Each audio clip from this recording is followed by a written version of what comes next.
بسم اللہ الرحمن الرحیم۔ السلام علیکم friends, welcome to my YouTube channel. پیش خدمت ہے اردو سچی کہانی، ایک بہادر عورت۔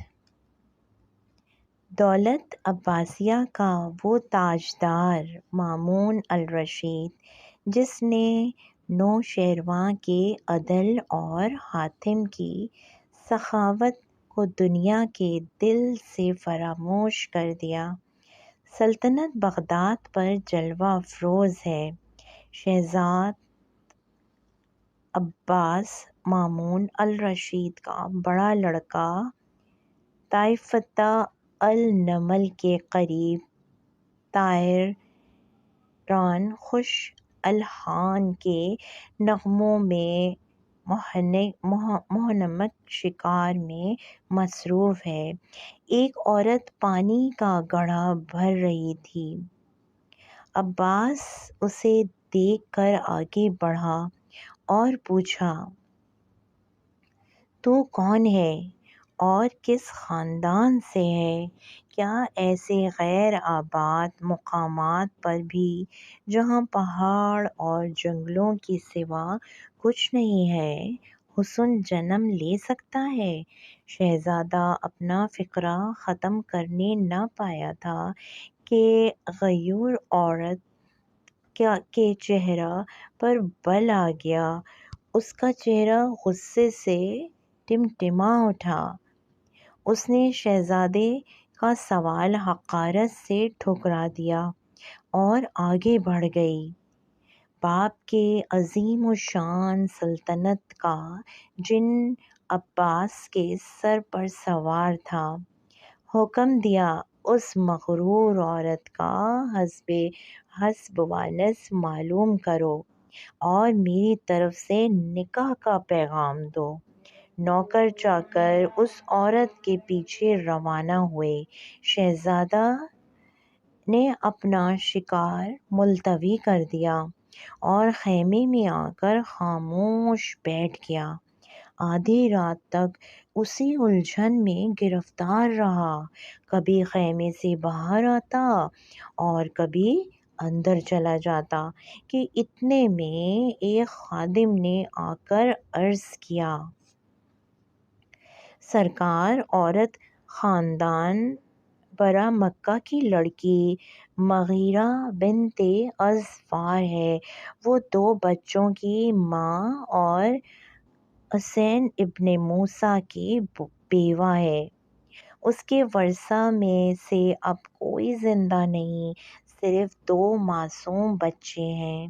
نکاح کا پیغام اس کے واسطے قیامت سے کم نہ تھا۔ آپے سے باہر ہو گئی اور یہ الفاظ کہے، ہارون ہماری جانیں تباہ کر چکا، اب مامون عزت کے در پہ ہے، لیکن عباس یاد رکھے کہ اس کی شہزادگی اس ٹوٹی پھوٹی دہلیز پر دونوں ہاتھ سے مسل دوں گی۔ رات کا پردہ دنیا کے چہرے سے ہٹا اور صبح صادق آل بر مکہ کی بربادی کا نوحہ کرتی نمودار ہوئی۔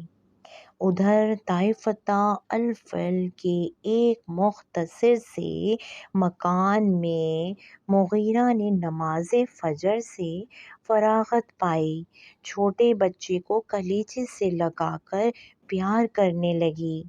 شہزادہ عباس کا خادم حاضر ہو کر کہنے لگا، شہزادہ عباس کا غصہ تیری جان اور مال کو خاک میں ملا دے گا۔ یہ مکان ضبط کیا جاتا ہے اور تجھ کو 2 گھنٹے کی اجازت ہے، یہ مکان خالی کر دے۔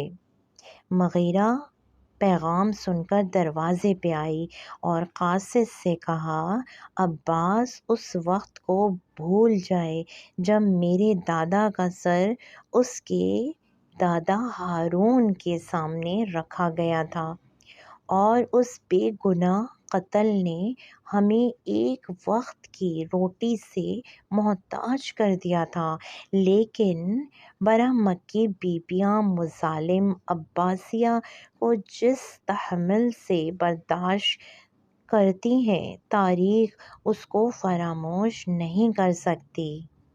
اتنا کہہ کر اس نے سفید چادر سر پر ڈالی اور دونوں بچوں کو ساتھ لے کر باہر نکل گئی۔ دوسری صدی ہجری ختم کے قریب ہے۔ مامون الرشید کا دربار گرم ہے۔ مغیرہ کے چہرے پر جو 14ویں رات کے چاند کو شرماتا ہے، ضعیفی کے آثار نمودار ہو گئے ہیں۔ مامون کے پہلو میں عباس تخت نشین ہے، امراء وزراء خاموش بیٹھے ہیں کہ مظلوم مغیرہ دربار شاہی میں حاضر ہوئی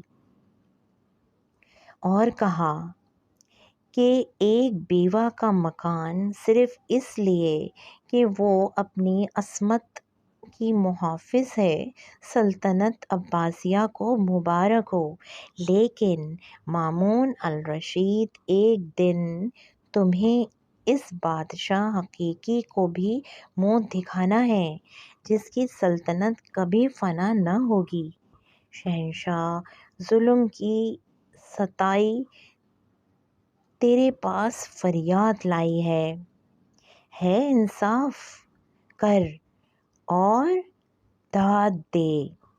دربار عورت کا منہ تکنے لگا، مگر کس میں اتنی ہمت تھی کہ بادشاہ کی موجودگی میں اس سے بات کر سکتا؟ مامون الرشید نے کہا، اس ظالم کا نام بتا کہ وہ کون ہے۔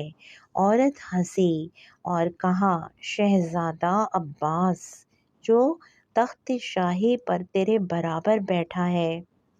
مامون کا چہرہ یہ سنتے ہی غصے سے سرخ ہو گیا۔ اس نے چوبدار کو حکم دیا کہ عباس کو اس عورت کے برابر کھڑا کر دے تاکہ مدعی اور مدعا علیہ میں کوئی امتیاز نہ رہے۔ شہزادہ عباس خاموش رہا اور ہر سوال کے جواب میں رک رک کر ایک آدھ بات کہہ دیتا تھا۔ مغیرہ بے خوفی سے اپنی داستان مصیبت بیان کر رہی تھی۔ اس کے چہرے سے عصمت کا خون ٹپک رہا تھا، یہاں تک کہ اس کی زبان سے یہ لفظ نکلے، عباس، یہ صحیح ہے کہ تو مامون الرشید کا لڑکا اور سلطنت عباسیہ کا مالک ہے، لیکن یہ ہاتھ منتظر تھے اس وقت کے کہ اگر تو اپنی دھن میں آگے بڑھ کر قریب پہنچتا تو یہ تیری گردن کو خاک میں ملا دیتے۔ آل برہ مکہ کی دولت عباسیوں نے پامال کر دی، مگر ہماری عصمت وہ دولت ہے کہ ہم عباسی سلطنت کو اس پر قربان کر دیں۔ وزراء مغیرہ کی اس جرات پر تعجب ہوئے اور بولے کہ یہ